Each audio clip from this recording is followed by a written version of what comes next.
So, all right. So now that the funny part's out of the way, I wanted to first congratulate you guys for finishing your last assessment for 7th grade. We are now in the second half of our Civil War unit, which means that we are nearing the very end of our studies of social studies.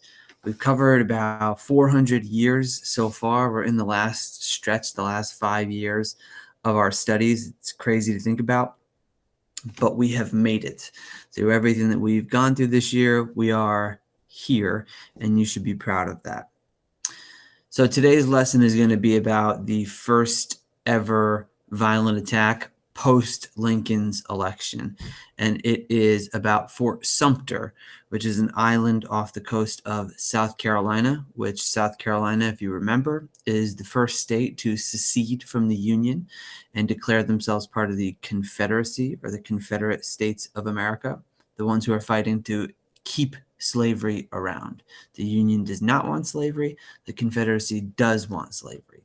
So we find ourselves on this island called Fort Sumter. I'm going to read to you a little bit, which is also information that's already provided to you in your graphic organizer, and then I'll explain the independent part of your practice today. I'm going to share my screen. Beautiful. So this is your graphic organizer that you are to complete by Friday, hopefully. And we're looking at, by the end of class, you should be able to tell me who you think is going to have the advantage in this war in the beginning years. We obviously know what's going to happen in the end. We're the United States of America, not the Confederate States of America.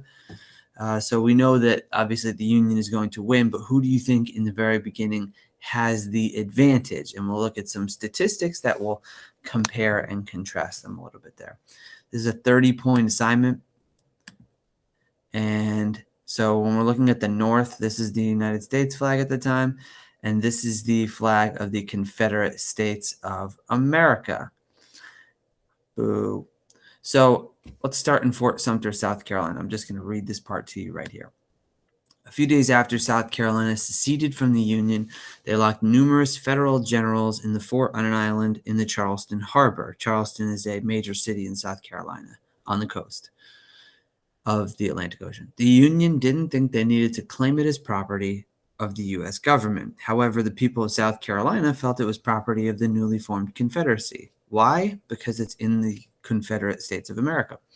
The Confederate troops cut off supplies to the fort. President Buchanan tried to send in a ship with 200 soldiers, but had to turn around with 6,000 troops firing at them in the harbor. It's important for you to know that when a president is elected, there's kind of this period of transition where it was still President Buchanan at the time. Abraham Lincoln hadn't yet been sworn in until March 4th, 1861. March 4th was actually Inauguration Day. This is swearing in of the president until about, I think it was FDR, which you'll learn about next year, who gets us out of the Great Depression. So the President Buchanan had sent some ships there to try to get it back, but the Confederacy had surrounded the fort, Fort Sumter, and it was a failure.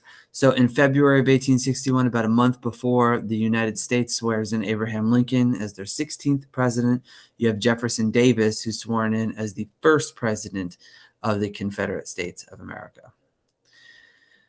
So again, March 4th is when Lincoln's going to be sworn in. So Lincoln has to make a decision when Davis sends delegates to transfer control of Fort Sumter to the Confederacy. Should Abraham Lincoln attack and look aggressive? Remember, this is the same Abraham Lincoln who said he didn't want to stop slavery altogether. He wanted to stop the spread of slavery. So in his first few weeks of being president, should he now send an attack on Fort Sumter and try to take this place back? Or is he going to just kind of hand this place over? Think about this, a brand new president, and in 3 sentences, I want you to tell me what you think Abraham Lincoln should do at this time. Pause the video, write your answer, unpause, and we'll talk about this next part here.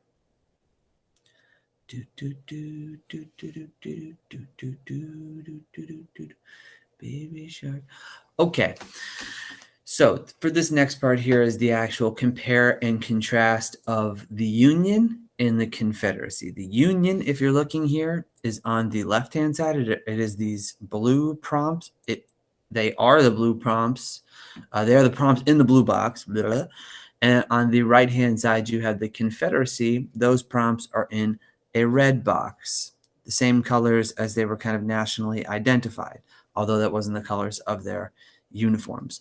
So it tells you here that there is a hyperlink. Now, hyperlink means that there's going to be a website if I click on this so that we can fill in this information. But before I click on it, I just want you to be thinking about what we should actually be looking for so we could see a clear comparison of the number of states that are there in each of them, what the population generally is, some of their economic facts, like we know that the Union is going to be a manufacturing section country, and we know that the Confederacy is going to be mainly agricultural because those are the ones who are using slavery in the first place.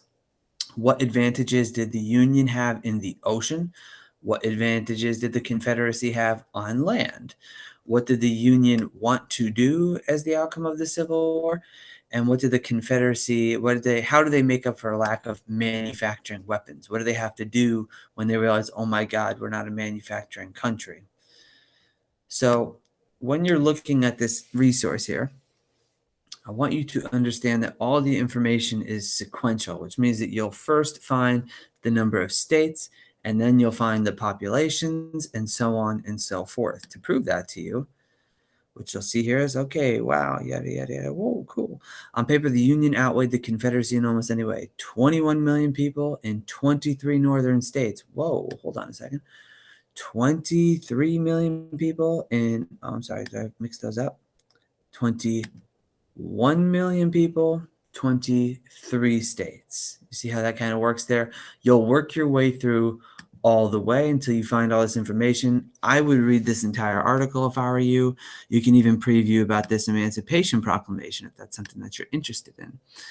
Lastly, what you need to do is this is your exit ticket. You need to use all this information that you've just gathered for yourself, the states, the population, the advantages that they'll have militaristically, and tell me who you think is going to be honestly a front runner for winning this war in the early years. Again, I already told you, we already know who's going to actually win this war in 1865. I've been telling you that date all year. But tell me who you think in the beginning has the very clear advantage. Use all the information, support your answer with that evidence, and let me know. If you have any questions, please don't forget that my office hours are Tuesdays and Thursdays from 11:35 to 12:05. Stay safe. Adios.